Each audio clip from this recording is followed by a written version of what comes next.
I do want to let you know today that after service, we are going to have some prayer counselors available for all of the LSU and OU fans back there after service, okay?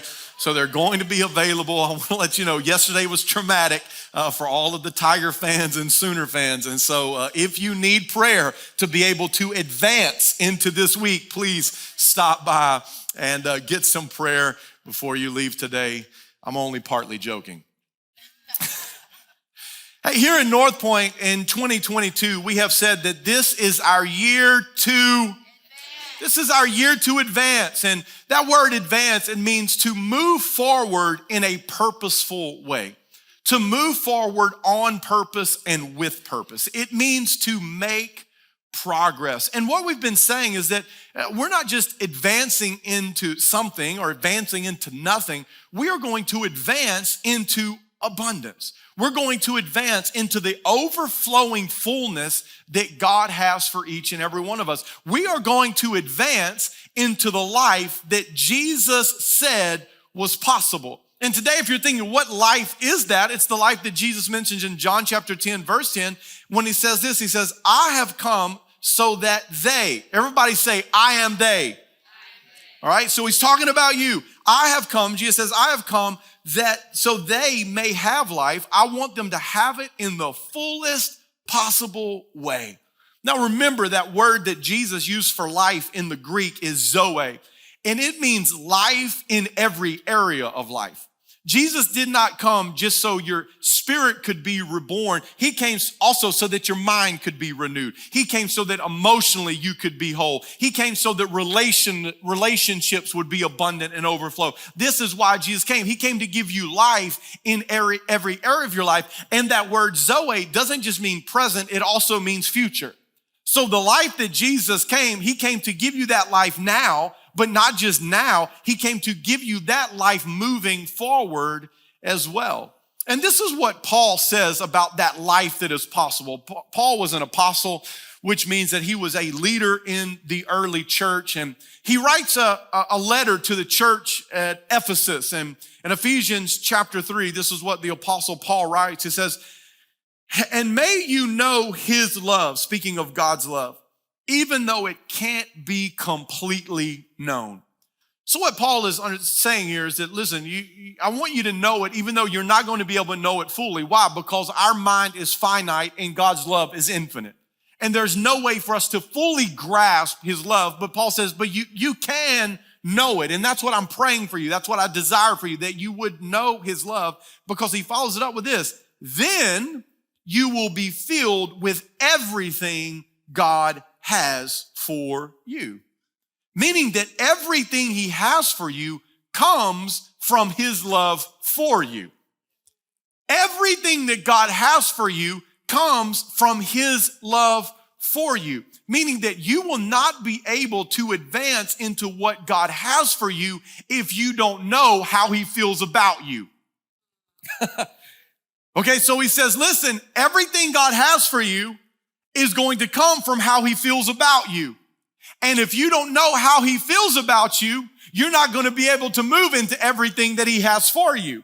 So you have to know today that you are loved. You have to know today that you are adored. You have to know today that you are a son and you are a daughter. You have to know today that his love is unconditional and that his love isn't dependent upon yesterday's performance or last year's performance. The love that God has for you is an unconditional, infinite, overwhelming love. That's how God feels about you. And Paul says, I want you to know how he feels about you so that you can move into everything that he has for you. And then he tells you what it looks like, what he has for you. And that's in verse 20. And it says, God is able to do far more than we could ever ask or imagine. So he says, I want you to know how he feels about you so you can move into what he has for you. And what he has for you is better than anything you could ever think or imagine.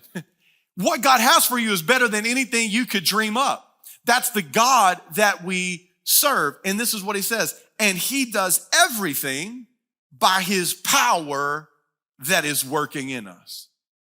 Come on, if you believe God's power works, say yes. Yes. Come on, God's power works. But just because God's power works does not mean that his power is working in us.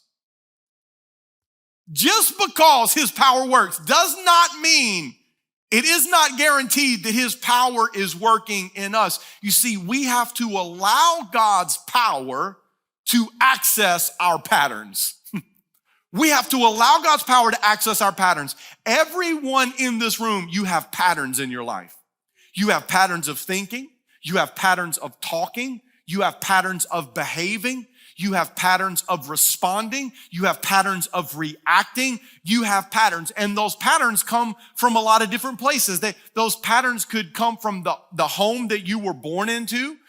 Those patterns could come from the neighborhood that you were raised in. Those patterns could come from influential people that you've had in your life. But there are patterns. Everyone in this room, we all have patterns, and they make up who we are. But here's what I can tell you. If we are going to move into everything that God has for us, we are going to have to allow his power to access our patterns.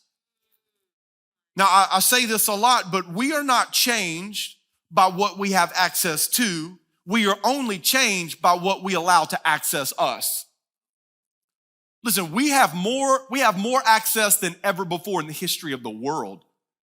You have access to all types of information out there on the internet. You have more access than ever. But listen, we are not changed because we have access to something. We are only changed when we give access to something. We have to allow it to access us. And here's how we know that this is true. That we're not just changed just because we believe, or we're not just changed because we pray a prayer. We're not just changed, but because we've all had this experience. We all know people who have been in church for decades, heard thousands of sermons, can quote hundreds of verses, but they're still mean, they're still bitter, they're still unforgiving, they're still fearful, they're still anxious, and they're still ungrateful. And it will cause us to go, how is that possible?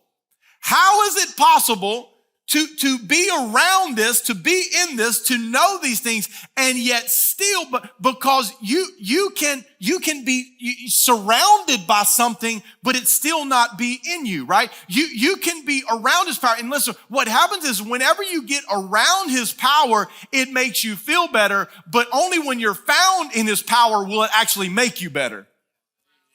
So what happens is that people keep coming to church and they keep listening to worship music and they keep reading their Bible. Why? Because it does make them feel a little better. They get a little hit of something. They get a little encouragement. They get a little hit out of it, and it makes them feel better. And so they keep on coming back to get their next hit so they can feel a little better. However, that doesn't change you. The only thing that changes you is when you give access to his power and you let him get on the inside of you and have his way.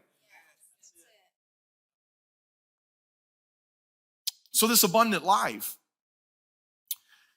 this life that Paul says is more than we could ever ask or imagine. This life flows from our willingness to let his power work in us. It flows from our willingness to let his power work in us. And then there's something that comes up, right? Because we're like, okay, so God's going to come in and God's going to work, but we get all of a sudden, what happens is we get like, but man, I got some real issues. Like, I got some real struggles. Like, I got some real problems. Like, man, don't I need to like get some things fixed and like cleaned up a little bit and put together? I mean, before I'm going to invite God in, like, I mean, shouldn't I get some things that was like polish some? I mean, shouldn't I like do some work to like, I mean, make this presentable? I mean, like Phillip, I've got some real weaknesses on the inside of me. Can I tell you, God's not intimidated by your weaknesses. God is not discouraged by your struggle. And if God is not intimidated or discouraged, then why are you intimidated or discouraged? If God's not intimidated, we should invite him in, because here's what we could even say today is that God doesn't just work in our weakness. Maybe even God works best in our weakness. Because that's what Paul writes in his second letter to the Corinthian church in chapter 12, verse 9. He's talking about, man, I'm dealing with this struggle, this thorn in my flesh. I've prayed to God, but this is God's response to him as he's writing to the church. He says, my grace is enough for you. When you are weak, my power is made perfect in you. In your weakness, you find the perfection of God's power in your life. So Paul takes it another step and he says, so I am very happy to brag about my weaknesses.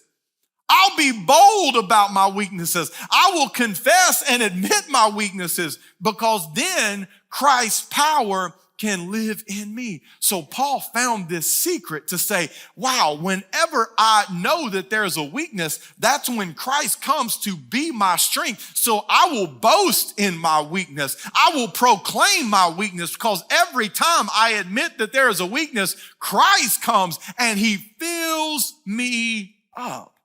So maybe we could even say today that our willingness is more significant than our weakness. That our willingness is more significant than our weakness. Here's what we worry about. We worry about our weaknesses, right?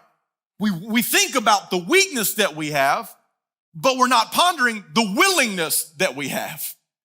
And so what we have to understand is the thing that's more important and more significant than the excuses of our weaknesses. It's actually our willingness to say, God, I need you now. God, I am weak and I am struggling. And God, I need you to come and fill me up. And because of this reality, we're going to spend the next few weeks in a series entitled 413. 413. And we're going to be talking about 4 truths that are found in Hebrews 13, but we're going to be looking at it through the lens of Philippians 4:13. So the Apostle Paul wrote a letter to the church at Philippi, and we're gonna read it through this context. We're gonna get to the 4 truths in Hebrews 13, but we're gonna read it through the lens or through the perspective or the context of what Paul says in Philippians 4:13. And this is what Paul says. He says, "For I can do everything through Christ who gives me strength." For I can do. Come on, say I can do. For I can do everything through Christ who gives me strength. Now, you might have heard this verse before. This verse gets like painted on the weight room wall of all Christian schools.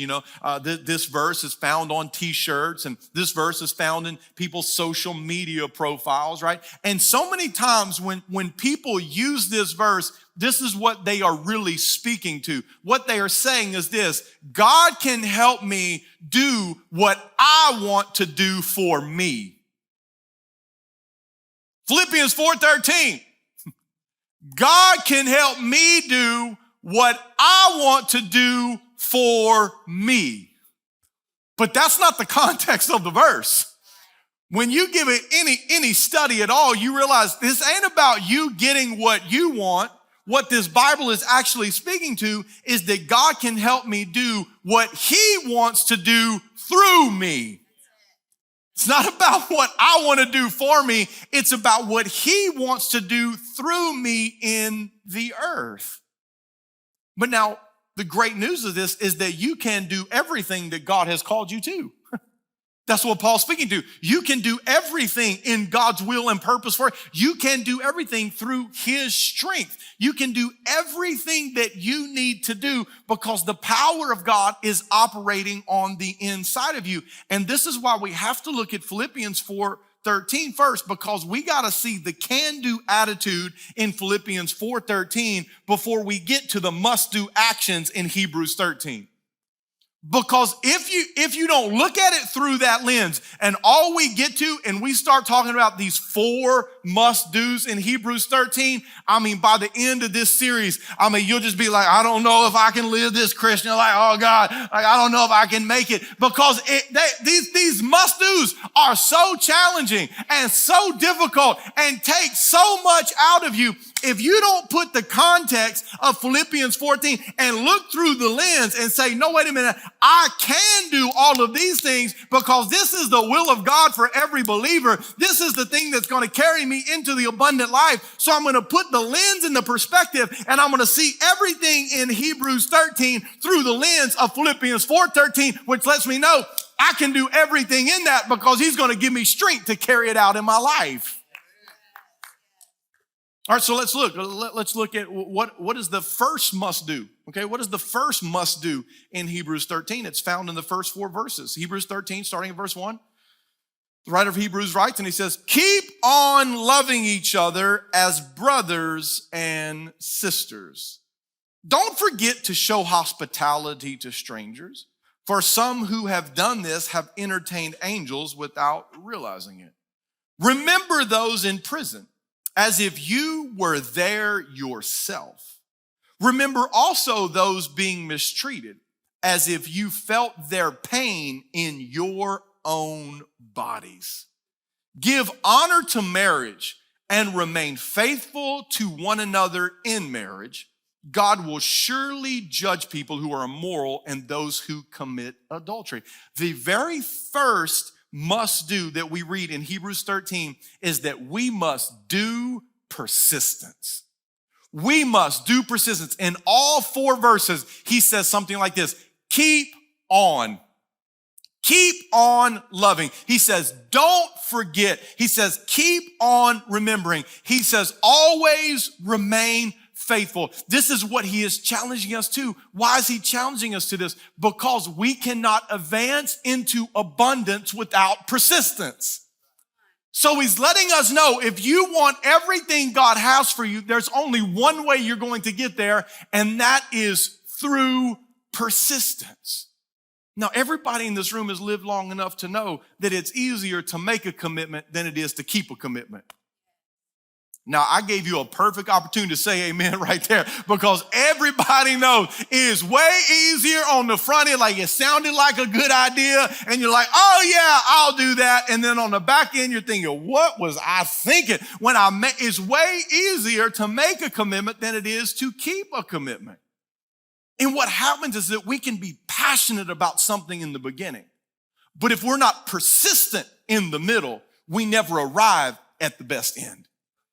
We get passionate about a new opportunity. We get passionate about our spouse and our marriage. We get passionate about the new job. We get passionate about things in the beginning, but it's not your passion in the beginning that determines your destination in the end. It's the persistence in the middle that will determine if you get where God intended for you to go. So I love this quote from Darren Hardy. It says, commitment is doing the thing you said you were going to do long after the mood you said it in has left you. I'm going to leave that one up there because somebody needs to take a picture of that and read that every day this week, right? Commitment is doing the thing that you said you were going to do long after the mood you said it in has left. Commitment is doing what you said you were going to do when you don't feel like doing it anymore. Commitment is keeping the promises that you made when it gets hard, when it gets difficult, when it gets challenging. That's what commitment is. Commitment is doing what you said you were going to do after the mood has left. We all know what it is to stand in the service and say, God, I give you my life. I give you everything. God, you just have your way. Send me wherever you want to send me. God, I'll do whatever you want to do. And then Tuesday hits. We all know what it's like to say a commitment. But the thing that takes us into the abundant life is when we keep a commitment. And this is what the writer of Hebrews is urging, right? He's urging us in this to keep on loving, keep on serving, keep on remembering, keep on honoring. Don't stop when you get tired, and don't stop when it gets inconvenient. He's saying there's only one way to get through all of that, and that is with persistence. Stay in the game and stay in the fight. then this is a perfect time for us to be talking about this as we move into the fourth quarter of 2022. Come on, how do you know in this year of advance, you're not done advancing yet? Because 2022 is not over, okay? You are not done making progress yet. There is still more progress to be made. Right now, we are in the fourth quarter. Now, whenever I think about the fourth quarter of a year, I only think about one thing, and that's the fourth quarter of football. I think about football. Two things are always happening in the fourth quarter. When you enter into the fourth quarter, two things are always happening on a football field, typically. Number one is that winning teams fight to stay ahead, and losing teams fight to get ahead, right? That's why I say these things typically happen, because somebody out here is thinking, well, what if they're tied, Phillip? There's no winner. Okay, I know, all right? I get it. I'm saying typically. Go with me. Winning teams are fighting to stay ahead, and losing teams are fighting to get ahead. Well, the same thing that's true in football is the same thing that's true in your life. As we move into this fourth quarter, if this has been the very best year of your life, if we looked at the scoreboard and you would say, I'm winning in my marriage, I'm winning in my finances, I'm winning in my business, I'm winning in all of these areas. Maybe this was the best year of your life in multiple areas of your life, and you are winning. Well, guess what? Keep on winning. Keep on fighting for the more that God has for you in these last 3 months. Don't get to October and look over your shoulder and go, wow, look how good we did in the first 3 quarters, and then just coast into the rest of the year. No, there are more things that God has for you in this year. Don't stop. But guess what? If you're behind today, if you feel like you are losing, if you've missed your goals, man, if you're not anywhere where you wanted to be, if this was the worst year of your life and things happen to you that you wouldn't want to happen to anybody else, and you feel like I am behind today, guess what? Then you need to fight to get ahead. You need to fight to progress. You need to fight to move forward. You need to fight. You need to fight to build momentum. And even if you don't, listen, we all know, we love the comeback stories. It's the fourth quarter comebacks. It's when people are behind and look like they're down and they look like they're out, and all of a sudden they come from behind and they pull off, and it's like, maybe that's going to be your life this year. The first 3 quarters have looked so bad, but God can do a miracle in your fourth quarter that'll take you places you never dreamed possible. And listen, even if that doesn't happen, guess what? You start building momentum for next year. So 2022 might not be what you wanted, but you start building momentum, and 2023 might be the best year of your life based off of how you fought in the fourth quarter.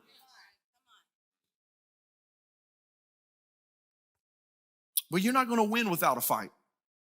It doesn't matter. Listen, it doesn't matter if you're ahead or behind right now. You're not going to win without a fight. You stop fighting, and it doesn't matter how good the first 3 quarters have been, you'll get beat in the fourth quarter. You're not going to win without a fight. And look, this is a long fight. And if this is a long fight is going to require persistence. Let me give you a quick definition for the word persistence. Persistence is a firm continuance in a course of action in spite of difficulty or opposition, which is why it has to be firm. There is a firm continuance. Why? Because there is difficulty and there is opposition. And so you've got to have a firm continuance in a course of action if you are going to get where God is calling you to go. There is difficulty and opposition in all of our lives. And listen, if there's difficulty and opposition, then guess what? We all have an excuse available. Do you know why there's always an excuse available for you? It's because the enemy will make sure there's always an excuse available. The enemy will always make sure you have an excuse available why you can't move forward, why you can't forgive that person, why you can't move on, why you can't have the abundant life, why you're not going to get that breakthrough, why your life's not going to accelerate and elevate and go to the next level. There's always an excuse. We can always find an excuse. Why? Because the devil is always serving them up on a silver platter. It's always there. There's always a difficulty and an opposition. And out of the difficulty and opposition comes an excuse. And the only thing that an excuse does is it excuses you from the future God created you for.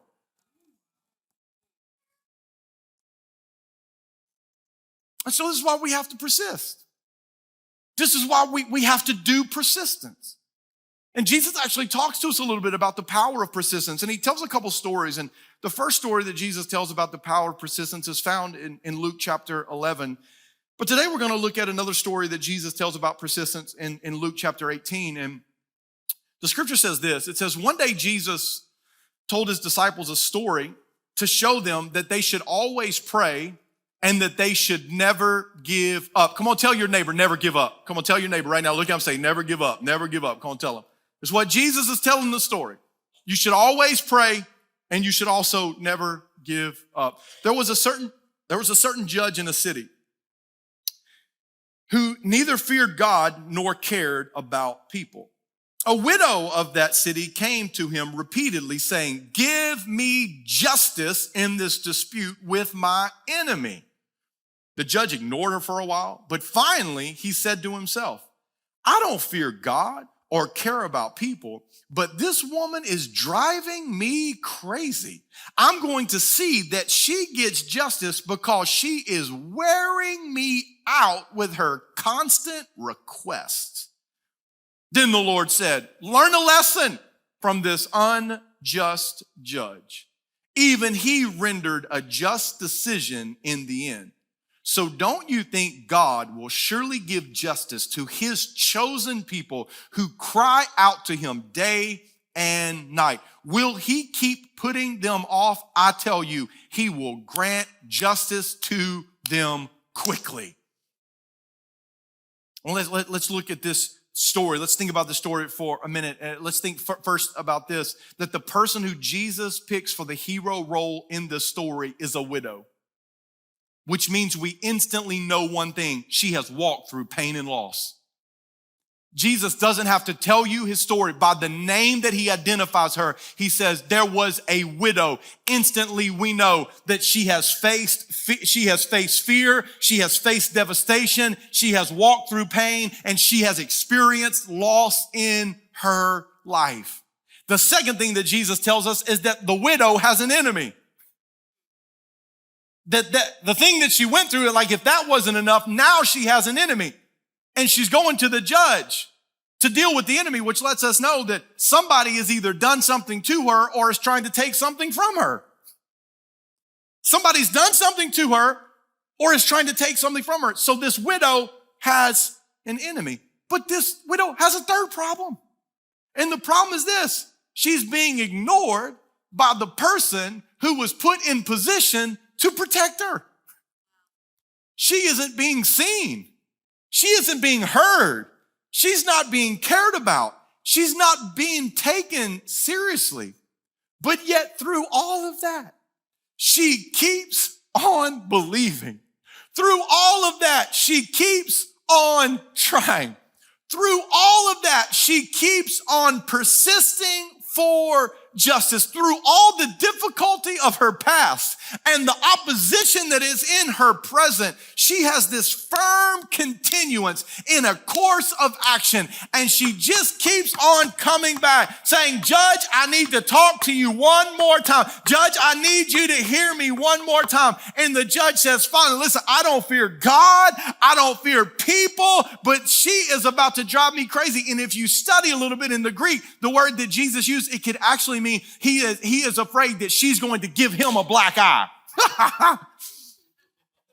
He said, man, this lady, she's coming with so much persistence and intensity. I'm afraid for my life. I'm going to give her what she wants. But she just kept on coming back, knocking on the door, demanding justice, knocking on the door, fighting for justice, knocking on the door, saying, you have to hear me, knocking on the door, saying, you will pay attention, knocking on the door, saying, you will listen, knocking on the door, saying, there is something that belongs to me and I'm not getting it right now. And I just keep on showing up and I'm knocking on the door. I mean, no, that's tiring. It's tiring to keep on doing what you know you have to do to get what God has called you to. That's tiring, man. You're going to do persistence every day.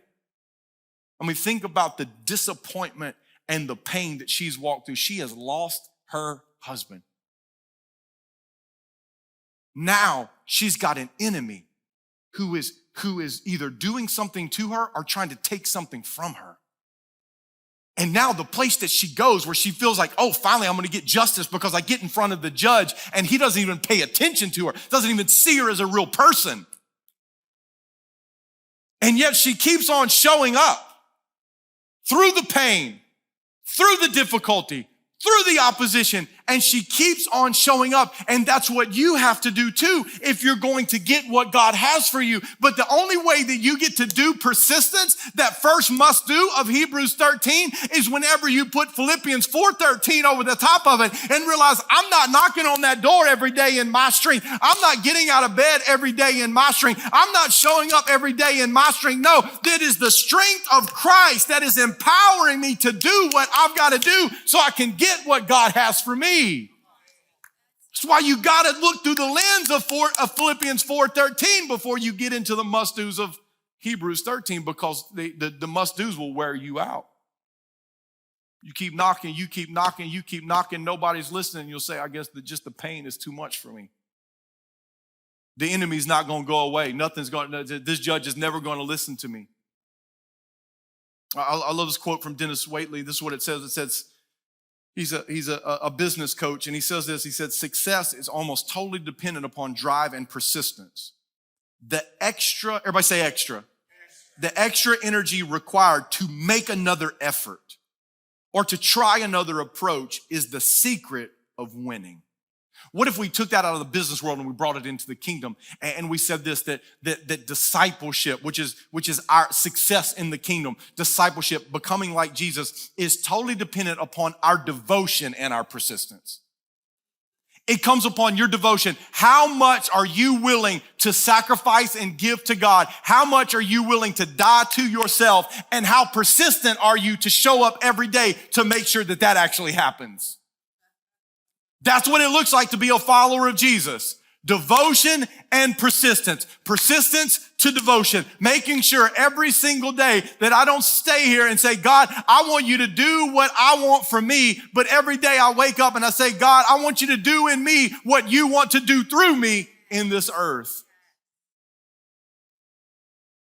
And he says this, he says that success, it's almost totally dependent upon drive and persistence. And he says the extra energy required.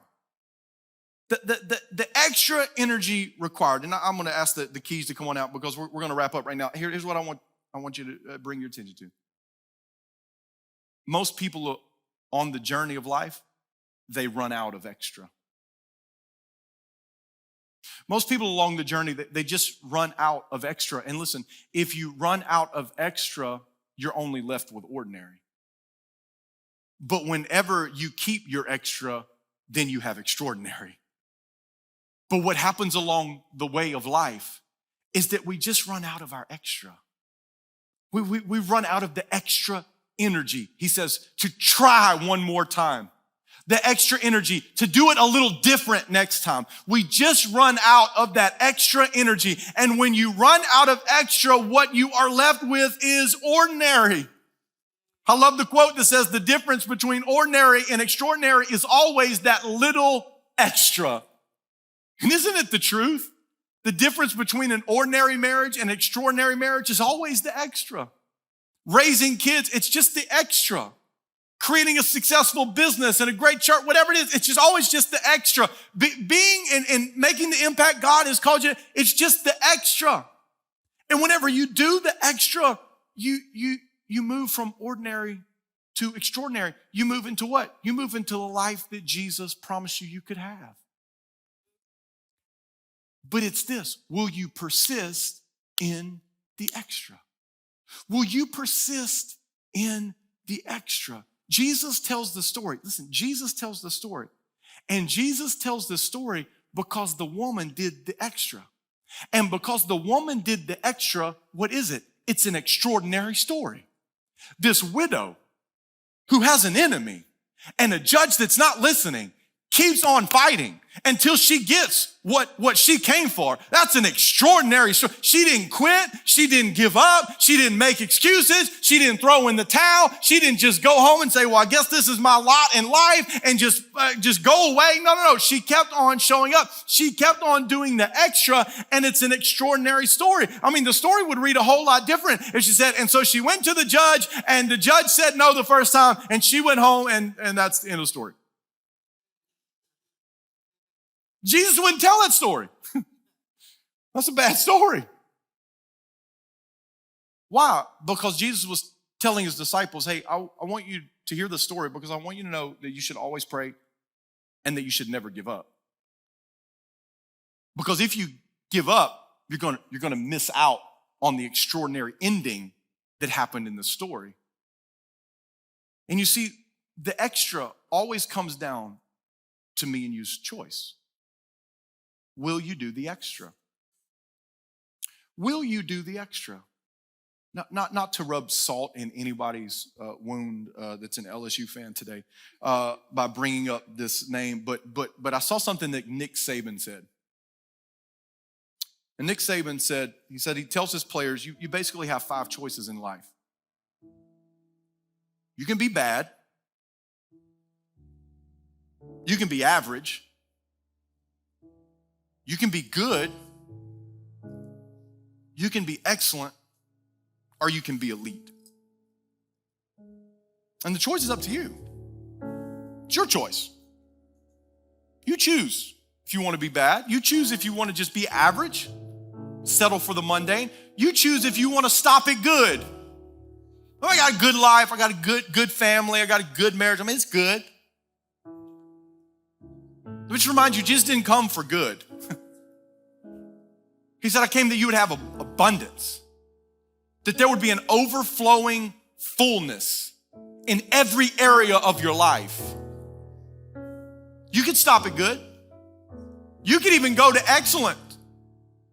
You could stop at excellence. Or Coach Saban says, or you can choose to go all the way to elite. And you know the thing that separates the elite from all the, it's just the extra. It's just the extra. Are you willing to do the extra to give you what God said you could have? And the beauty of God is he says, if you make that decision to do the extra, you're not going to be on your own. If you make the decision to live the extraordinary life that I created you to live, you're not on your own. Because I'm going to bring my extra into your life so that you can live a supernatural overflowing fullness, so that you might live an extraordinary life on this earth. You see, God set it up where whenever you say, that's what I want, he comes to, despite all of your weaknesses and your struggles and your past and your current temptations, he comes to fill you up. And that's why it depends on your willingness to allow his power to come. The abundant life, it doesn't happen because we make a commitment one day. It happens because we persist in a commitment every day. When we have that firm continuance in a course of action, there's difficulty, there's opposition, but I am going to persist. I am going to keep on loving. I'm going to keep on remembering. I'm never going to forget. I'm going to always honor. I'm going to keep on, but I'm not going to do it in my own strength because I've got a promise from Almighty God that his strength would come and fill my life. Now listen, we don't want to just live extraordinary lives as individuals, but we want to leave an extraordinary legacy as a church. We don't want to just live extraordinary lives as individuals or families. We want to leave an extraordinary legacy here as a church. We want to do the extra for our community. You heard a little bit about it. We got 100 pair of pants and 100 jackets, 600 sweatshirts for Russian Mill. That wraps up our back to school this year and all that we've done, over 3,500 uniforms that we have given away this year. The meal total, it's up in the tens of thousands now that we've given away. Listen, we want to do more yet next year than we've ever done. Why? Because we want our community to know, hey, we're willing to do the extra. We don't talk about it. We are about it. We do the extra so that you know you're loved, so that you know that you're seen, so you know that you're cared for. Because we don't want any students hungry in Bossier City. We don't want any students without a uniform in Bossier City. We want them to know, hey, we see you. We haven't forgotten you. We remember you. We see your pain. We see it. We know it's there. We see you. We acknowledge you. We're not dismissing you. But we're actually here for you because we decided we're going to be people that do the extra. We do the extra. This year, as we get to the end of the year on December 11th, I hope you're here that Sunday. I want you to put it in your calendar. It's going to be a special day because on December 11th, we're going to start looking into 2023. I'll be announcing the word for 2023, where we're going as a community. But listen, I told you, we're not done yet in this year because on December 11th, we are kicking off what we are calling our Advance the Dream offering. And this end of the year, from December 11th all the way through the end of the year, here's what we're doing. We're saying, God, what is the extra you want me to do to advance this dream in this city? So that kids can eat, so that kids can have uniforms. Well, God, what do you want me to do so that indigenous missionaries in remote parts of the world can be equipped to go and take the gospel message, the good news, into the most unreached areas in this world? Because that's what you do at Northpoint. You don't know that you do that. That's what you do. You sponsor indigenous missionaries to go and reach their own people with the good news of Jesus Christ. And we want to do more of that. We're not satisfied with where we are now because more people need to hear the gospel message. More people need the good news. That's what we are about. That's what we want to do. And so all of us collectively, we're saying, God, what do you want me to do extra? Thank you for your faithful giving. Thank you for those who tithe and give on a regular basis. Thank you. You make what we do possible. But what about the extra for the dream of 2023? How are we going to close this year of Advance and say, hey, we're not going to get to December 31st and like, oh, Advance is over. No. We're going to hit the end of the year and we're going to advance the dream and we're going to facilitate the dream and we're going to launch into 2023, seeing the dream come to pass in Bossier City. What's the extra? What's the extra that you are going to do? What are you going to do? What's the extra? You say, man, maybe it's $100, maybe it's $500, maybe it's $10,000. I don't know what it is for you, but there's an extra that God is calling you because we don't want to be ordinary. We don't want to open our doors on Sunday and have a cute little church and just sing some songs and wow, we feel really good. And we go out and the city doesn't even know that we're here. Listen, we're feeding hungry kids because there's hungry kids. We're giving uniforms away because kids don't have uniforms. We're not making something up. We are meeting a need that is real and it's in our city. What are we going to do as a community? Because listen, I don't want to be ordinary. I didn't get into this to have an ordinary church. I didn't get into this for us to just have an ordinary experience. No, I got into this so that we can make an extraordinary difference in our city. And we've been giving those uniforms away for 10 years, and we've seen God as God continues to do more and more. We started giving away meals whenever COVID hit. We haven't stopped. We've accelerated. We're giving more than we've ever given. Every single year, this is what we're doing. What's the extra that you can add so that as a community, we can make an extraordinary difference? Because I believe that's what God's called us to. You know how powerful it is when we all bring our little extra? Whew, it's a big, extraordinary impact. When we all bring our extra, we create an extraordinary impact in the city. I want you to pray about it. I want you to be here.